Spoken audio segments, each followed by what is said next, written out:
नमस्कार दोस्तों, story audio book Mumbai channel में आपका स्वागत है। अगर आपको यह कहानी पसंद आती है तो चैनल को सब्सक्राइब करें। तो चलिए शुरू करते हैं।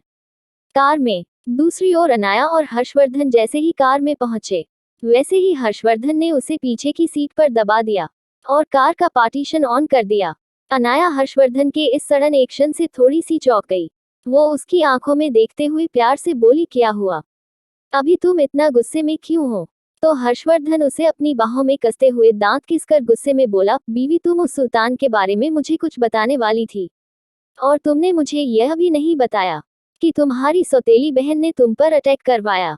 तुम्हें क्या लगता है मैं तुम्हें इस बात की पनिशमेंट नहीं दूंगा? वही यह सुनकर अनाया हल्का सा डर गई। वह जानती थी कि हर्षवर्धन उसे लेकर काफी ज्यादा प्रोटेक्टिव है, खास करके उसकी सेफ्टी को लेकर। वह कोई भी लापरवाही नहीं करता था और उसे बिल्कुल बर्दाश्त नहीं था कि जो भी इंसान अनाया को नुकसान पहुंचाया हो वह चैन से जिए या फिर जिंदा रहे। अनाया उस अटैक को याद करते हुए बोली, शांत हो जाओ कि वैसे वो 2 कौड़ी का गुंडा मेरा कुछ नहीं बिगाड़ सकता, इसलिए शांत हो जाओ। तो हर्षवर्धन उसे किसी साइको की तरह चूमने लगा। अनाया को सांस लेने में तकलीफ हो रही थी। इस वक्त हर्षवर्धन वह 30 साल का मैच्योर आदमी नहीं लग रहा था। वह कोई टीनेजर यंग बॉय लग रहा था जिसकी गर्लफ्रेंड ने उसकी कोई बात न मानी हो और वह उसे पनिशमेंट दे रहा हो। अनाया भी उसे अपनी मनमानी करने देती है, लेकिन थोड़ी ही देर में उसे थकावट सी महसूस होती है। यह सब कुछ उस जहर का असर था।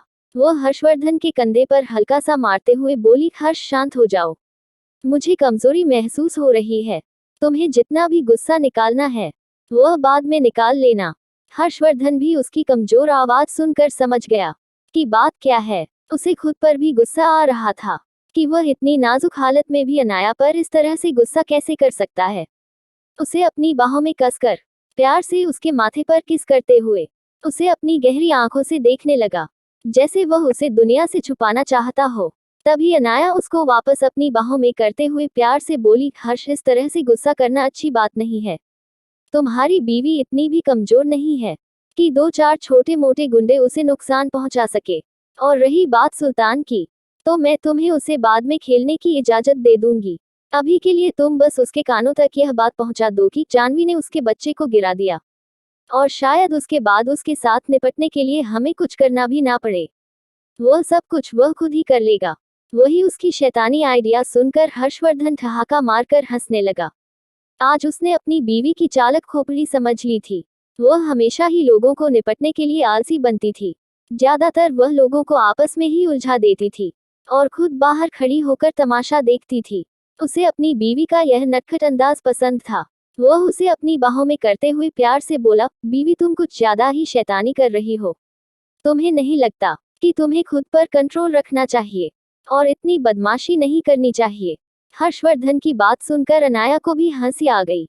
वह उसके होठों पर हल्की सी किस करते हुए प्यार से बोली, मिस्टर हब्बी, पहले मुझे लगता था कि आप जितने शांत रहेंगे, जितने लोगों से नहीं उलझेंगे, उतने आपकी जिंदगी आराम से कटेगी।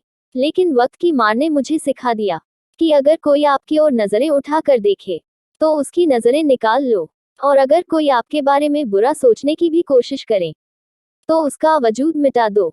और यह करने के लिए आपको अपने हाथ गंदे करने की जरूरत नहीं है, उसके लिए बस आपका दिमाग ही काफी है। यह सुनकर हर्षवर्धन उसे गौर से देखने लगा, क्योंकि यह कहते हुए अनाया की आंखों में एक दर्द था, लेकिन हर्षवर्धन समझ नहीं पा रहा था कि इस दर्द की वजह क्या है। उसने अब तक अनाया को इतना तो जान लिया था कि अनाया छोटी मोटी चीजों से टूटने वालों में से नहीं थी, और उसने यह भी देख लिया था कि भले ही अनाया ने कपूर खानदान में रहकर बहुत कुछ सहन किया था, उसने अपने खुद के पिता और सौतेली माँ बहन से बहुत सारी चीज और साजिशों का शिकार हुई थी, लेकिन वह जानता था कि अनाया को यह बातें तोड़ नहीं सकती थी। लेकिन हर्षवर्धन नहीं जानता था कि अनाया की आंखों का दर्द इस जन्म का नहीं है, उसका पिछले जन्म का था, जो आज भी कई बार रातों को बुरा सपना बनकर उसे तड़पाता था। पिछली जिंदगी में उसने जितनी कठिनाइयां सहन की थी, या फिर कह सकते हैं कि तड़प तड़प कर उसकी मौत हुई थी, वह भी अपनी सौतेली बहन के हाथों, वह सब कुछ आज भी किसी फिल्म की तरह उसकी आंखों के सामने आता था। इसलिए अनाया ने खुद को अंदर से इतना कठोर कर लिया था। वही हर्षवर्धन भी अभी उसे कोई सवाल नहीं पूछता। उसने अनाया को दिल से अपनाया था वह उसके दिल की मालकिन थी और वह चाहता था कि वह अपने दिल के राज खुद अपनी मर्जी से उसके सामने खोले, ना कि किसी मजबूरी में। इसलिए वह उसके होठों पर किस करता है और उसे प्यार से अपनी बाहों में कस लेता है, जैसे कहना चाहता हो, तुम यहाँ पर सबसे ज्यादा महसूस हो। जिंदल विला में दूसरी ओर जिंदल विला का माहौल बिल्कुल उलट था। जिंदल विला में आज भी हर बार की तरह हॉल में सब लोग बैठे हुए थे, लेकिन आज यहाँ पर आग लगने वाली बुआ भवानी शेरगिल नहीं थी। वही हॉल में बड़ा सा टीवी चल रहा था और पूरा परिवार लाइव न्यूज देख रहा था। यह कोई और न्यूज नहीं, अनाया की उस प्रेस कॉन्फ्रेंस की न्यूज थी, जहां अनाया ने कुछ खुलासे किए थे। पूरी न्यूज देखने के बाद मोहन जिंदल थोड़ी कड़क आवाज में अपनी बीवी की वह देखकर बोले, मैंने तुम्हें कल ही कहा था कि मेरी बच्ची कोई गलती नहीं कर सकती। वह बहुत समझदार है, लेकिन तुम ही यह बात मान नहीं रही थी। यहाँ तक कि तुमने तो उस घटिया मेहता परिवार को कंपनसेशन देने की भी बात कर दी। मैं अभी भी तुम्हें समझा रहा हूँ, तुम भवानी के मोह में कुछ गलती मत कर देना।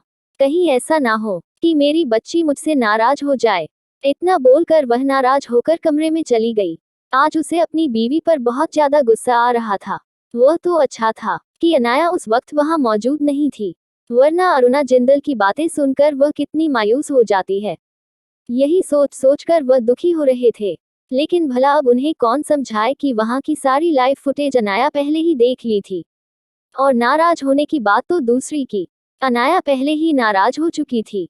वही हॉल में बैठे हुए बाकी के लोग भी मायूस नजरों से अरुणा जिंदल को देख रहे थे। अरुणा जिंदल को भी दिल ही दिल में पछतावा हो रहा था कि उन्होंने अपनी ही नाती पर यकीन नहीं किया, लेकिन हालात ही कुछ ऐसे थे। इसीलिए वह मायूस आवाज में बोली, मानती हूँ कि इस बार मैं गलत थी, लेकिन मैं हालत को अच्छे से समझ नहीं पाई। इसमें सिर्फ गलत फैली तो है, उससे ज्यादा कुछ नहीं। उनकी बात सुनकर सबको गुस्सा आने लगा, क्योंकि जब गलती उनकी थी तो उन्होंने सारा इल्जाम हालात पर डाल दिया, क्योंकि वो यह मानना ही नहीं चाहती थी कि इनमें उनकी कोई गलती थी। उनका यह बिहेवियर देखकर पूरा परिवार उनसे नाराज था। हर कोई वहां से चला गया, क्योंकि वह घर की बड़ी थी, तो कोई भी उनसे बहस नहीं करना चाहता था। इस बार अरुणा जिंदल भी अपनी नज़र अपने परिवार पर डालती है, क्योंकि सच में वह अनाया से बहुत ज्यादा प्यार करती थी। वह तो बस उन्हें भवानी की बातों में सच्चाई नजर आई और वह कभी भवानी पर शक नहीं करती थी। आखिरकार उन्होंने उसे अपनी बेटी की तरह पाला था, उन्हें तो शक की कोई गुंजाइश ही नहीं थी। यही वजह थी कि उन्होंने अनाया पर इल्जाम लगा दिया, लेकिन वह नहीं जानती थी कि सांप को पालने के बाद वह आखिर में हमें ही डसता है। और भवानी भी वही सांप है जो कई सालों से उनके ही परिवार को डस रहा है। क्या भवानी शेरगिल की बेटी में आकर अरुणा जिंदल अनाया को करेगी गुस्सा? और क्या जिंदल परिवार के साथ अनाया के रिश्ते अच्छे होंगे? अगर आपको अगला एपिसोड चाहिए तो लाइक करें, कमेंट करें और चैनल को सब्सक्राइब करें।